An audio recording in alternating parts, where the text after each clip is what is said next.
이 4.1의 실업률이라는 게 의미하는 바가 외환시장, 엔캐리 트레이드 문제, 미국의 채권 시장, 미국의 섹터별 주식 시장, 여기도 영향을 미친다는 거예요. 금리가 가파르게 인하할 거라는 전망이 줄어들면 제약이나 플랫폼 기업들 주가는 또 성장주들은 상대적으로 덜 오를 수도 있는 영향권에 가 있는 거고요. AI는 이제 그런 거랑 관련이 없죠, 그죠? 그런 현상들을 초래하고 있다는 거를 제가 이렇게 자세히 분해해서 말씀을 드렸고요. 그럼 앞으로 어떻게 될 거냐?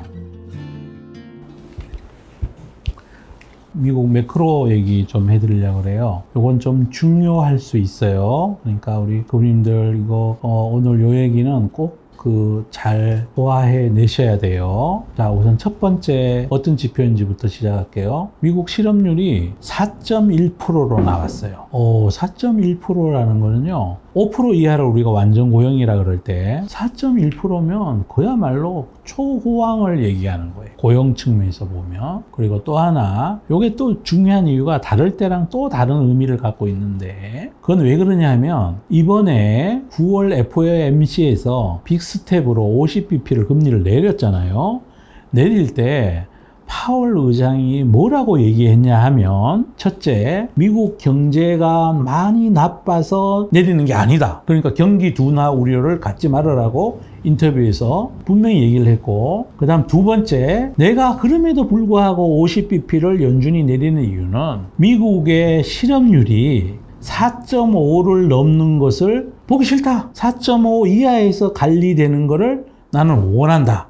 그게 미국 국민들의, 시민들의 이해관계에서 연준이 취해야 될 중요한 역할이다 라고 얘기했어요. 그래서 세 번째, 연말까지 점도표를 어떻게 제시를 했냐 하면, 실업률을 원래 연말에 4.4가 될 걸로 예측을 하고, 그걸 4.4를 만들기 위해서 연말까지 연방기준금리를 4.4까지 떨어뜨리겠다고 점도표로 표시를 했고요. 그 다음에 이것도 중요해요. 2025년 말에 목표 실업률을 4.4로 제시를 했고, 4.4를 유지하기 위해서 내년에도 금리를 1년 동안 100bp를 내려서 기준금리를 3.4가 되게 만들겠다고 점도표로 제시를 했어요. 더해서 2026년에 연말까지 실업률 예상을 또 4.4로 제시를 했어요. 여러분 이제 감이 조금 잡히시죠? 연준은 지금 인플레이션은 잡혔다라고 보는 거고, 두 번째, 그러면 인플레이션이 잡혔으면 금리를 안 내려도 되잖아요, 그죠? 안 내려도 되는데 금리를 내린 이유는 경기 둔화 때문이 아니라 실업률 때문에 내린다라고 공식적으로 선언을 한 거예요. 그러면 이거에 우리가 알 수 있는 거는,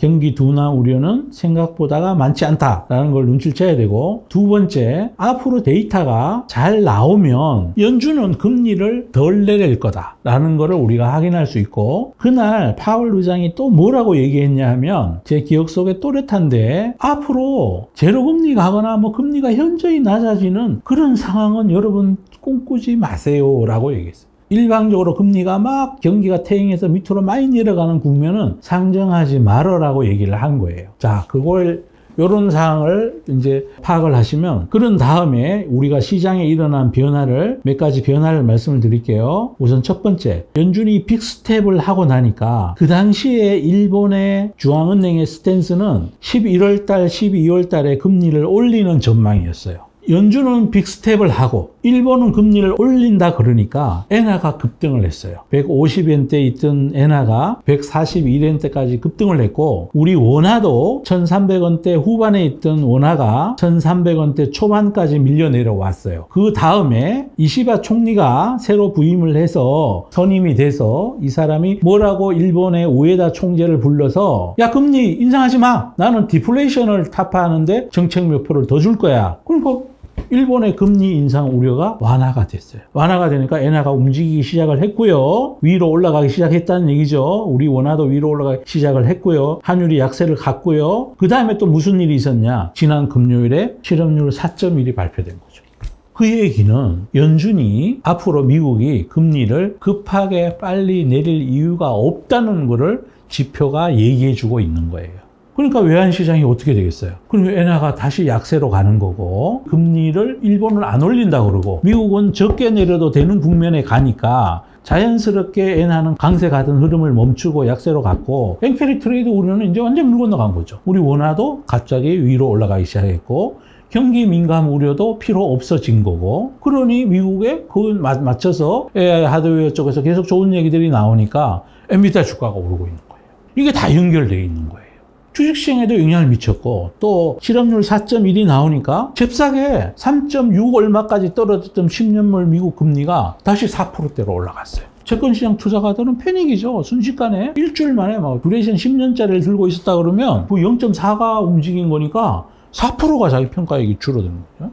여러분 그런 일이 벌어졌고 이 4.1의 실업률이라는 게 의미하는 바가 외환시장, 그 다음 엔캐리 트레이드 문제, 그 다음 미국의 채권시장, 미국의 섹터별 주식시장 여기도 영향을 미친다는 거예요. 금리가 가파르게 인하할 거라는 전망이 줄어들면 제약이나 플랫폼 기업들 주가는 또 성장주들은 상대적으로 덜 오를 수도 있는 영향권에 가 있는 거고요. AI는 이제 그런 거랑 관련이 없죠. 그죠? 그런 현상들을 초래하고 있다는 거를 제가 이렇게 자세히 분해해서 말씀을 드렸고요. 그럼 앞으로 어떻게 될 거냐? 지금 이번 주에 발표되는 CPI가 YOY 기준으로 2.3%예요. 그러면 연준 입장에서는 2% 인플레이션은 베리 땡큐예요. 그리고 미국의 GDP가 지금 2, 4분기 확정치가 2%대 후반 반올림하면 3%거든요. 그러면 2 더하기 3을 더하면 5가 나오잖아요. 지금 연준의 기준금리가 5예요. 그럼 여기서 실업률까지 만약에 낮아져 있다면 연준은 금리 인하하기 싫을 거예요. 점도표가 더 저절로 다행히 10월에는 FOMC가 없어요. 11월에 FOMC가 있죠. 그러면 만약에 지표가 목요일날 발표된 CPI 지표가 현저하게 2.1, 2.2 그거보다가 컨센서스보다가 2.3보다 낮게 나오고 금요일날 발표되는 주간 실업수당 청구 건수가 또 고용이 강건하고 이러면 연준은 스탠스가 달라질 거예요. 아니 나 금리 이제 인하 안 하기 싫어. 왜냐하면 세이브 해놓고 싶을 거 아니에요. 혹시나 경기가 악화될 때 금리를 내려야지 지금 너무 빨리 내려버리면 안 되잖아요. 그죠? 그게 고용이 강건하고 인플레이션이 잘 제어되고 있다면 연준은 금리 인하를 멈출지도 몰라요. 시장 컨센서스랑 너무 다른 얘기인데 이제 지표를 봐야 되겠죠? 지표를 봐서 그렇게 저는 생각하고 있고 만약에 CPI가 2.3 이상으로 나오면 그리고 먼스리가 시장 기대치가 0.1인데 그보다 더 높게 나오면 그러면 이제 금리 인하 기대감은 조금 더 커진다 이렇게 보시면 될 것 같아요. 그 연말까지 여러분 25bp 2번 내린다는 거 현재 지표로서는 가능성이 높다 낮다? 낮아요. 지표를 보면서 해야 될 것 같고요. 사실은 그보다 더 중요한 게 기업의 펀더멘탈이죠. 우리 투자자 입장에서는. 어쨌든 매크로에 관련해서 이런 정확한 뷰를 가지고 가시는 게 여러분들이 마음의 불안감 그리고 남들이 뭐라고 할 때 얼마나 이 단기적인 시각으로 엉뚱한 소리 하는 사람 많거든요. 그런 얘기에 대해서 팔랑기가 안 되는 그런 좋은 길이지 않을까 싶어서 오늘 정리해 드렸습니다. 금리가 여기서 안 떨어진다고 하는 것은 미국이 강하다는 것을 반증할 거고 여전히 미국 시장 위주로 전 세계 주식시장이 랠리될 가능성이 높겠죠. 그래서 국가별 자산 배분 잘 하셔야 되고 금리와 상관없이 성장하는 기업에 대한 새로운 투자 아이디어를 가지고 그렇게 자산 배분을 하시는 게 제일 중요해요. 매크로 이슈를 갖고 너무 많이 왔다 갔다 매매해봐야 재미없어요. 그거는 어느 시절에나 다 같은 거니까 그렇게 이해하시면 어떨까 싶어요. 최근에 저도 깜짝 놀란 실업률 데이터를 보고 제가 좀 정리해 드려야 되겠다 싶어서 우리 그분님들께 방송하는 시간을 가졌습니다. 네, 그분님들 행복하세요.